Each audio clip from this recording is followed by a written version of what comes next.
Thank you for joining us today on Earthfile. Welcome to the program. I'm Ayola Kasim. Transportation is the highest emitting sector in the world.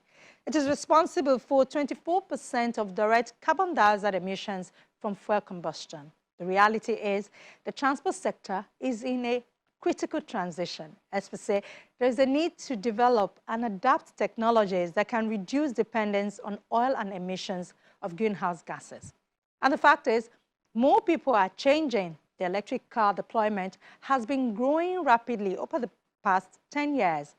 There are 10 million electric cars on the world's roads at the end of 2020, following a decade of rapid growth. So today, we look at some of the efforts to move the transition forward and what can cause its delay. Do stay with us.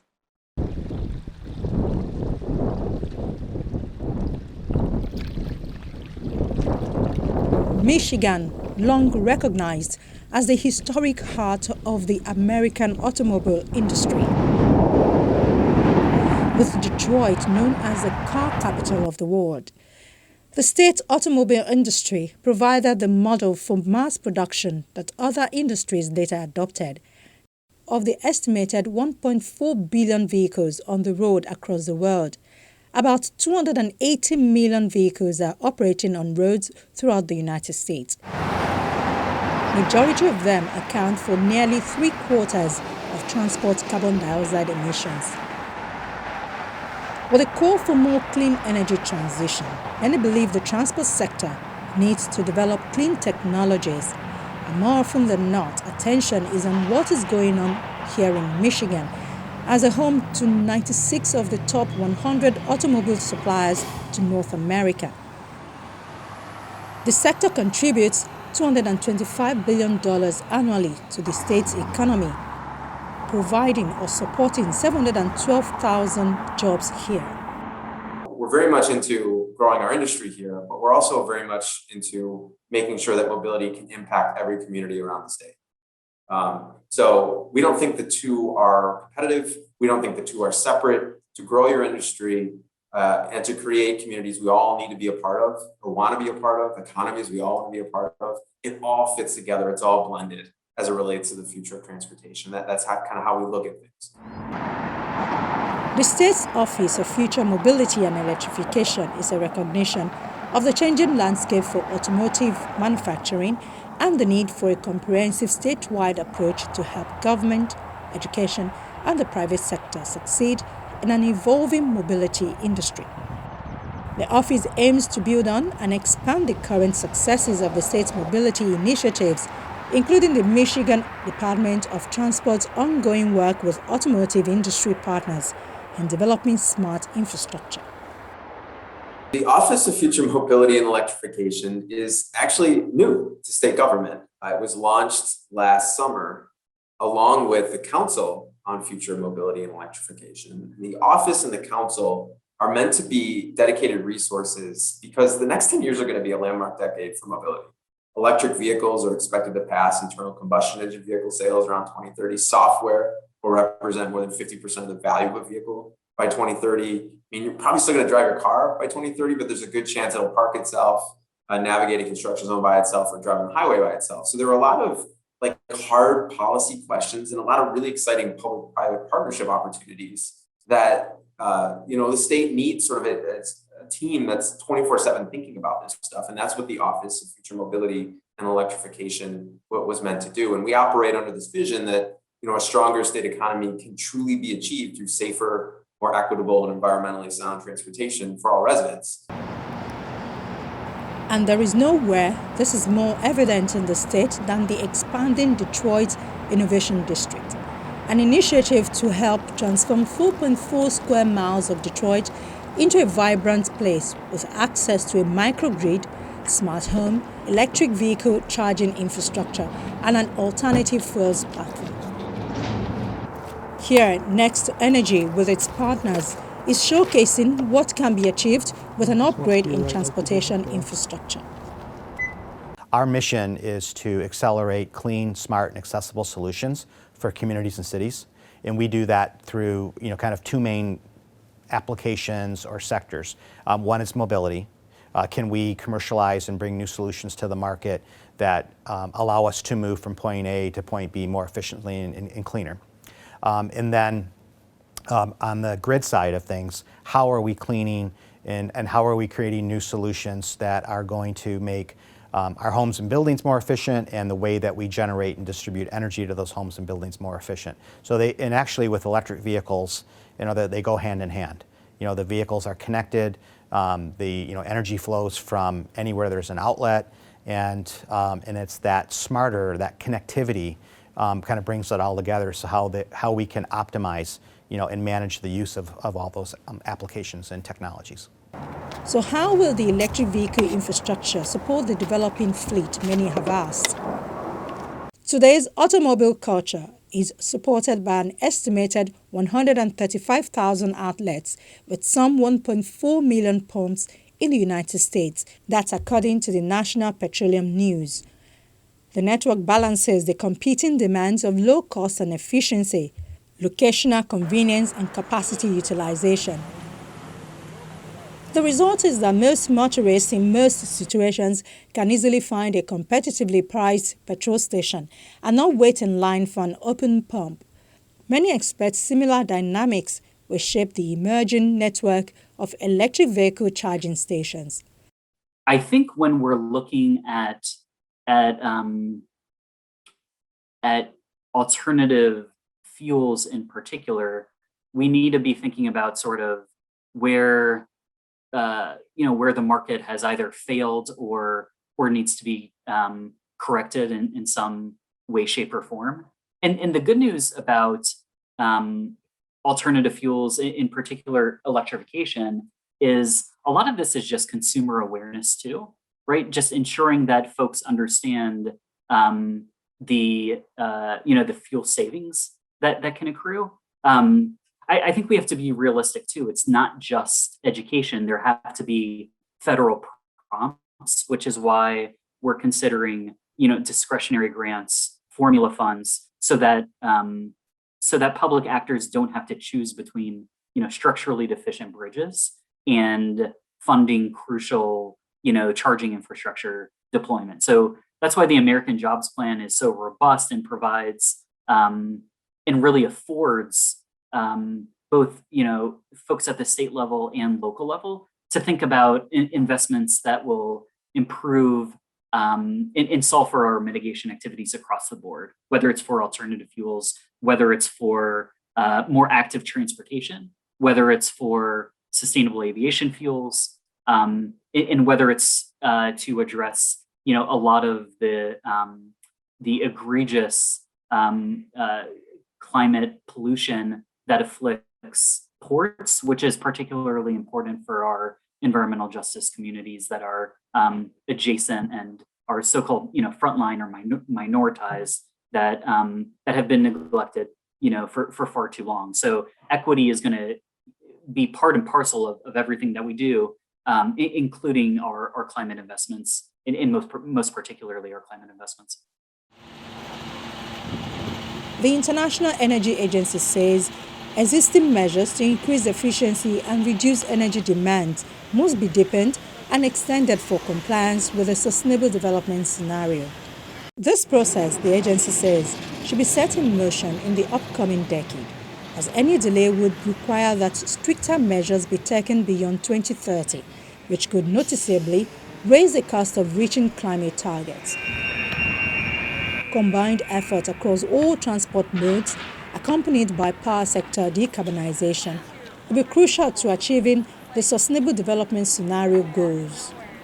The Department of Transportation recently put out some guidance to clarify where there are opportunities to site renewable energy projects on transportation rights-of-way, including on highway rights-of-way, so that we use, our existing assets instead of kind of for the best transportation use, for the highest and best use, right? We want to reduce emissions to the greatest extent possible, but we also want to reduce waste to the greatest extent possible as well.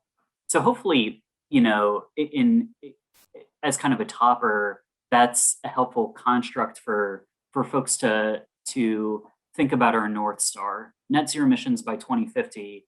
How are we thinking about creating options to reduce trips, shift trips, and price.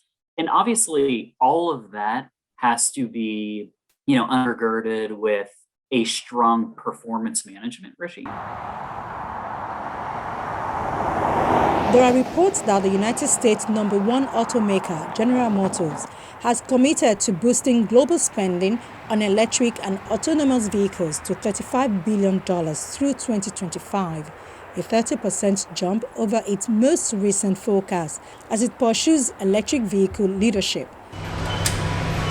The company has said earlier that it supports overall emissions reductions in California's 2019 deal with other major automakers. It has also sought more flexibility to hit carbon reduction targets. So General Motors is committed to being carbon neutral in our manufacturing facilities by 2040. And we're demonstrating that right here at Orion Assembly by utilizing methane from our landfill gas. We have 2 landfills that are adjacent to our 430-acre property. And we actually pipe that methane into a cogen generator, and we're able to reclaim that energy. And about half of our energy to sustain the facility is from that landfill gas. In addition to that, we have a 350 kilowatt solar array on our property, which we utilize to provide energy to the grid in our neighboring homes in our town.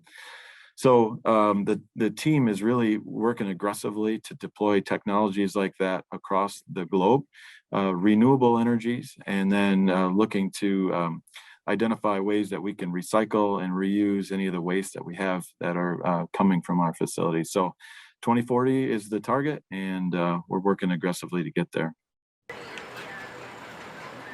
Reports say electric vehicle in the United States over the past year, even in the midst of the COVID-19 pandemic, is encouraging. From the first quarter of 2020 to the first quarter of this year, electric vehicle sales jumped nearly 45%, and sales from this January through March reached nearly 100,000, a record for one quarter. So far, this year's sales are outpacing 2020's total electric vehicle sales of 252,548. That said, its sales were less than 2% of all U.S. vehicle sales last year. In May, President Joe Biden made the case for his $174 billion electric vehicle plan, calling for government grants for new battery production facilities during a visit to a Ford Motor electric vehicle plant in Michigan. Mr. Biden argues the United States is falling behind China, which is selling more electric vehicles. Folks, the rest of the world is moving fast. They're moving ahead. They're not waiting for the United States of America. Government, labor, industry working together have to step up. And we have a playbook that'll work. He has ruled out consumer incentives for high-priced electric luxury models, according to a White House fact sheet, as he argues for dramatic government spending to prod Americans to buy electric vehicles at a preview of Ford's new EV version of its best-selling F-150 pickup truck. It's not that China's battery technology is that much more innovative than anyone else's. Remember, our national labs in the United States, our universities, our automakers led in the development of this technology.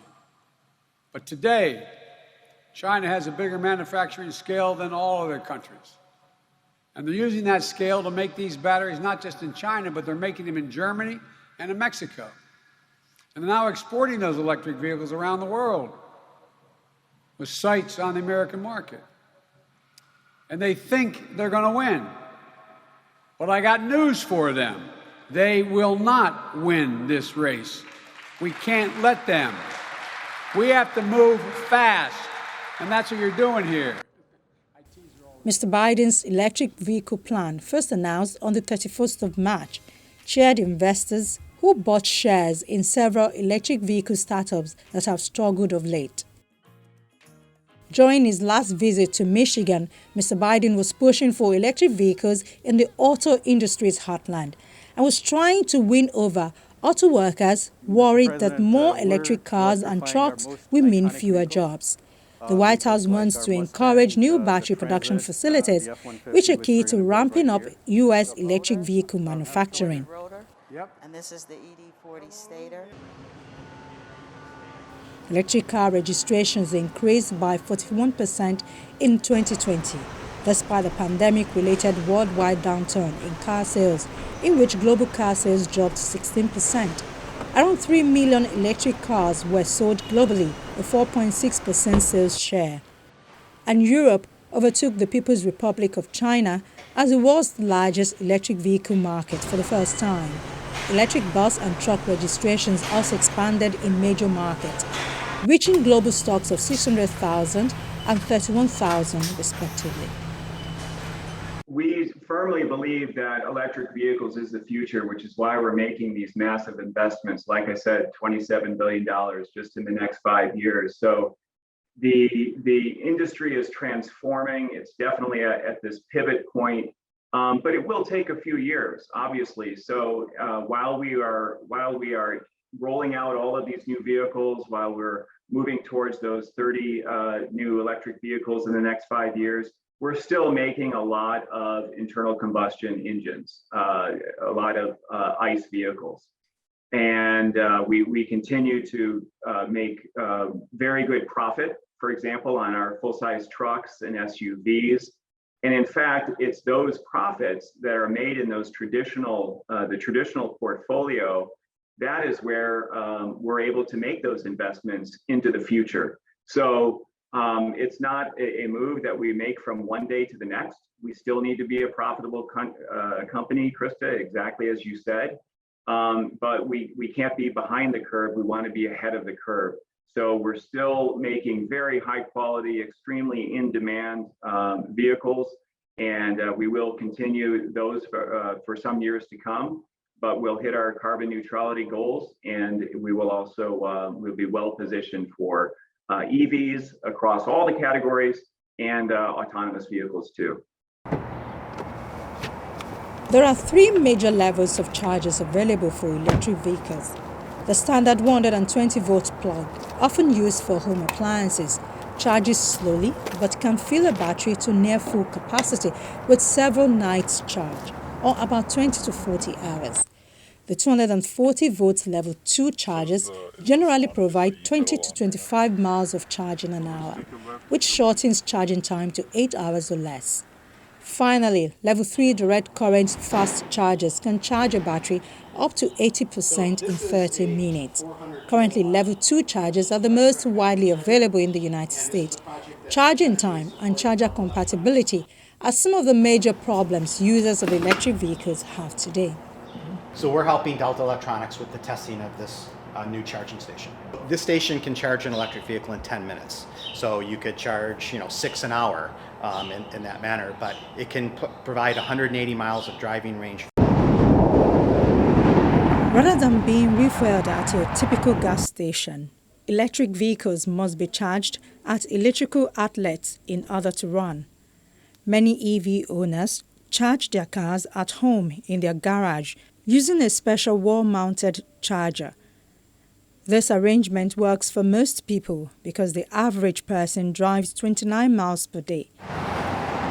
This distance is well within the range of today's electric vehicles, most of which can travel between 150 and 250 miles on a charge, depending on the model.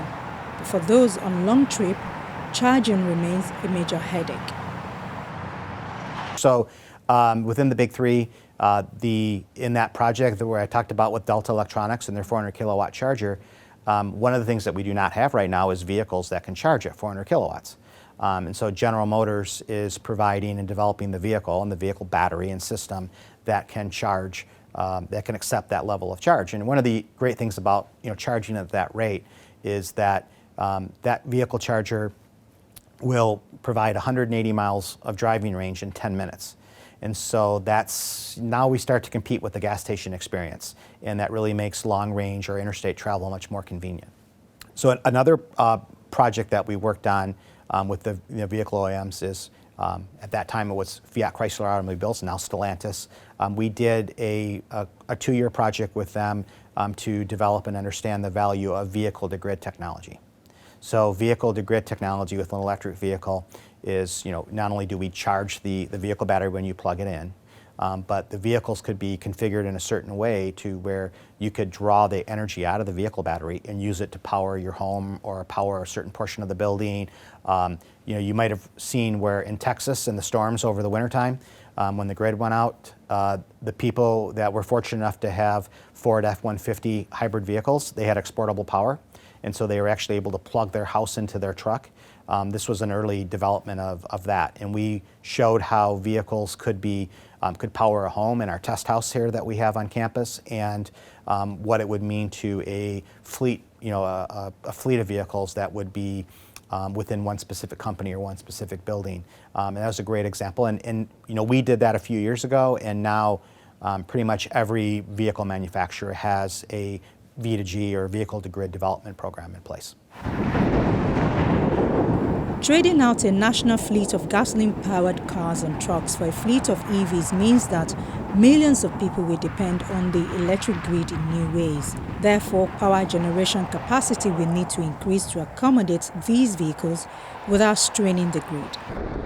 Expert assessments vary on how much electricity demand will increase with widespread EV use. The Department of Energy predicts a 38% increase in electricity consumption by 2050, mostly due to a high penetration of electric vehicles.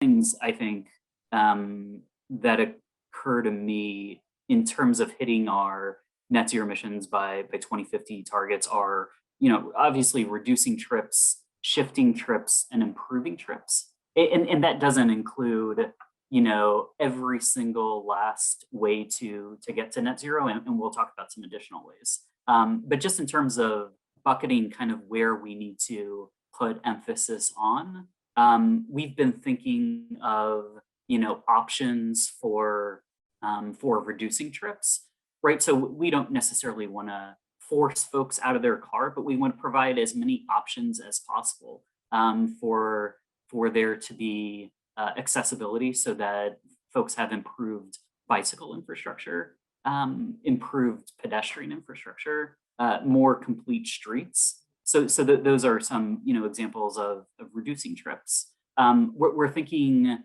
earnestly about shifting trips, and part of that reflects the idea, not that it's a nice to have, but that it solves for equity. It solves for a lot of our climate and economic challenges if people have other options than just using cars.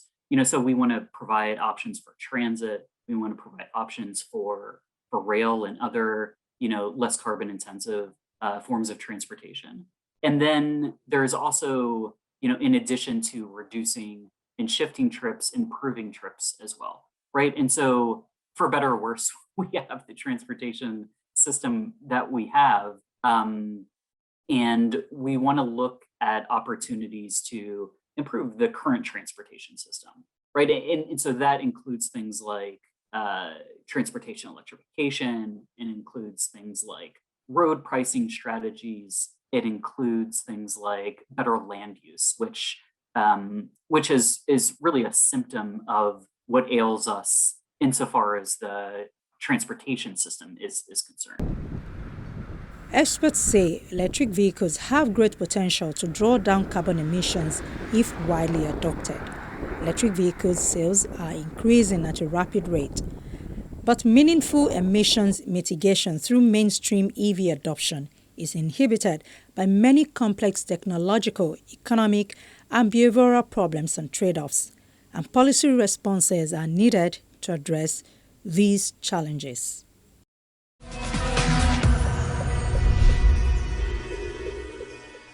Vehicle manufacturers announce increasingly ambitious electrification plans. Out of the world's top 20 vehicle manufacturers, which represented around 90% of new car registration in 2020, 18 have stated plans to widen their portfolio of models and to rapidly scale up the production of light-duty electric vehicles. The message is clear. Many more people are rejecting polluting fossil fuel, and that is a warning for policymakers here in Nigeria. I'm Ayola Kasim, asking you to join us next week for another episode of Earthfile. From all of us here in Lagos, let's bye for now.